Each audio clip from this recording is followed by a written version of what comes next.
Hi there, I'm Christian Stephenson with the Mississippi State University Extension Service in Hancock County, down here in coastal Mississippi. And we're joining you today to talk about container gardening. This is a topic in horticulture that is just really close to my heart. It's how I got started as a gardener. In my early adulthood, I had the opportunity to start working with some plants in a greenhouse. I just had a small apartment in Starkville while I was going to grad school. And so container gardening was a great way for me to get involved in horticulture with just a small space to work with. And container gardening offers a wealth of opportunities to get involved in gardening. So when first of all, I'd like to begin with what are the advantages of container gardening. The first of those really is if you have just a small area to work with, then you can still get involved and engage in a gardening activity.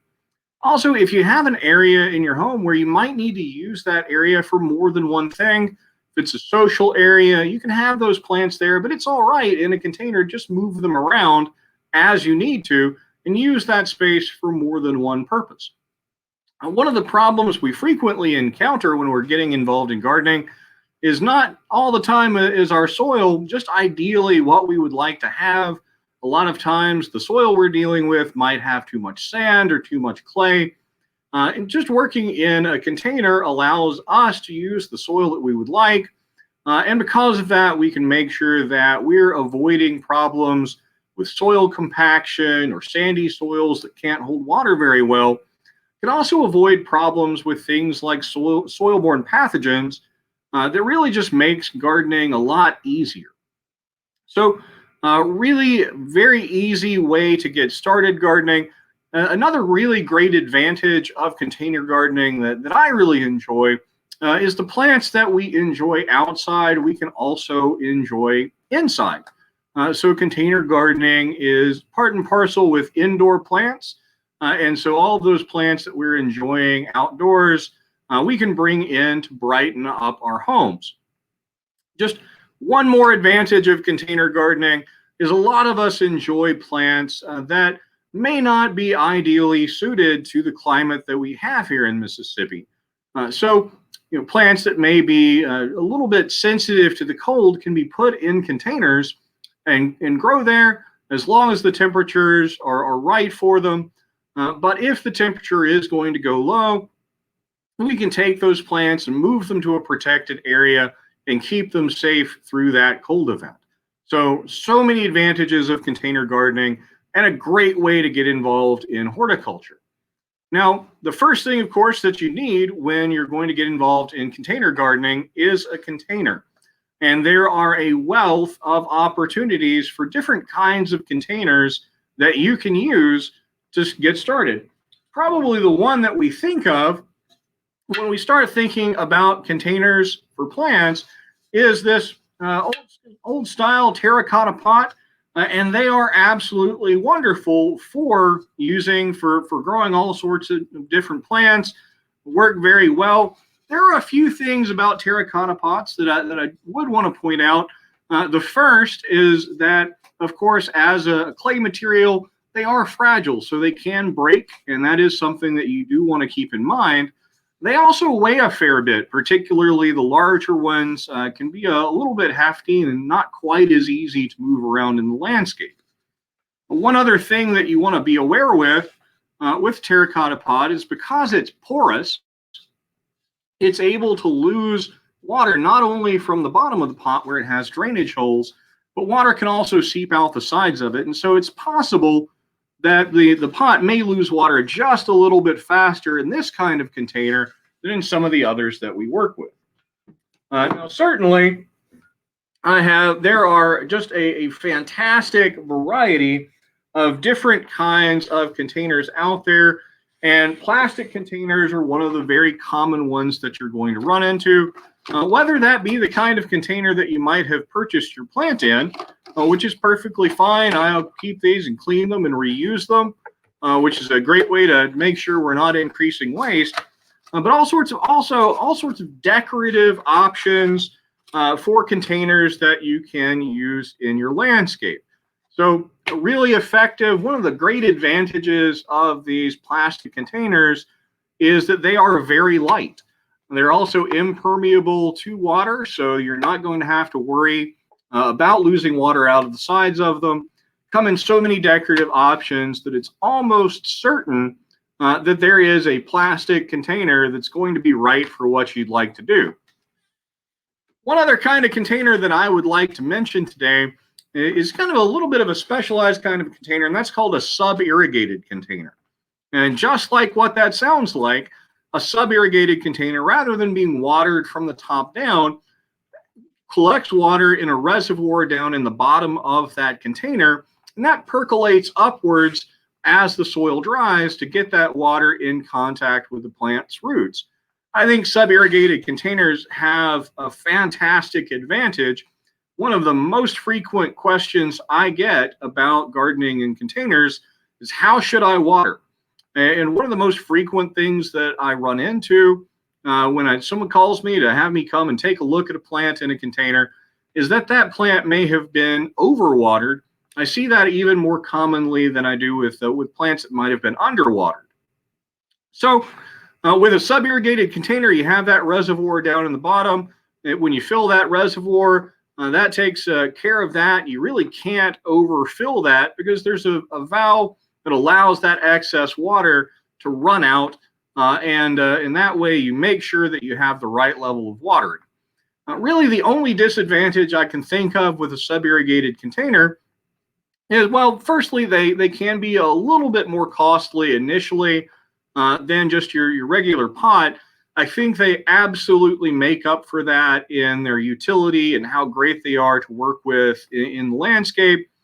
The other thing that you want to pay attention to with them is if you plan to move that sub-irrigated container around with all that water in it, it can be pretty heavy. So you want to make sure you have them where you want them to be when you're ready to get planting and get water in there. Now, with all that said, really anything that you would like to garden in can be a container as long as you can use it to contain soil and you can have drainage holes. So one thing that I very frequently use, particularly in vegetable gardening, is just a regular 5-gallon bucket. You can drill holes down on the very lower side of that to allow drainage out of it. And they're very effective for growing the vast majority of our vegetables. I grow tomatoes and squash in them, and they absolutely do fantastic. So there's just a huge array of different opportunities for you in all of the different containers that you can work with. So I want to give just a few examples of different things that you can do with containers. Now, certainly, I just mentioned that we can grow vegetables in containers. That absolutely does fantastic. It's perfect if we would like to grow just a few tomato plants or squash plants. We can put those in a porch. As long as you put them somewhere where they're going to get the right amount of sun, pay attention to their water needs, they're going to do really, really well. Of course, a really great option for containers, if you ask me, is herbs. There are a lot of herbs I love to cook, and they're just a fantastic array of different herbs that we can grow. Very easy to grow in containers. Something that in a lot of cases you can put right there in the windowsill in your kitchen, have that container right there, ready to harvest those herbs and use them. Of course, they also smell fantastic, so it's something that you can put around the doors of your house, out on the porch where you're going to be able to spend some time, and that works really well. One plant that I prefer to put in containers is mint.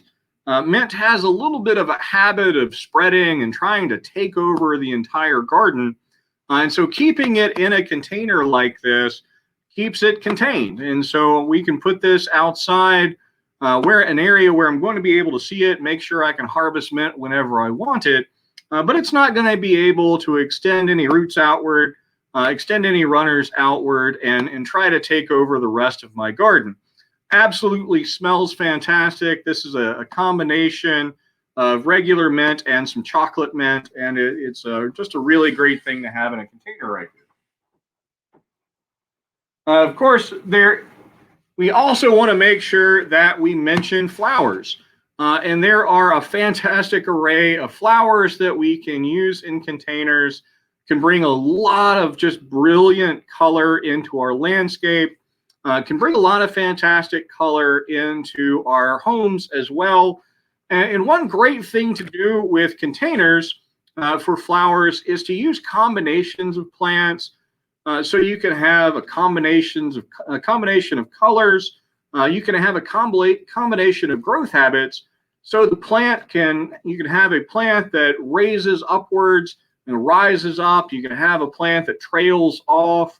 You can have some other plants in here that kind of fill in that space and just provide a really beautiful combination for your landscape right here in this container. Now, if you're a brand new gardener and you aren't confident and you just like to get started with one plant, one great way to do that is aloe in a container. Aloe is just a really forgiving plant to get started with. This is the aloe that I keep in our kitchen here at the office. And you can see that as I'm cooking, I've had to clip off a few pieces of these aloe a time or two. But grows very well in containers, is extraordinarily low maintenance, and is a really great option for somebody who hasn't had a lot of experience with gardening. If you'd like to know more about container gardening, I would encourage you first contact the county agent in whatever county of Mississippi you reside in. They are going to be absolutely thrilled to get in touch with you, provide you all of the information they can. I'd also encourage you to access our website at extension.msstate.edu, because that's going to provide you a host of wonderful resources that are going to help you get started gardening. And I really enjoy the time I've spent with you today. I hope you've enjoyed it, and I hope to hear from you, and I hope you get gardening.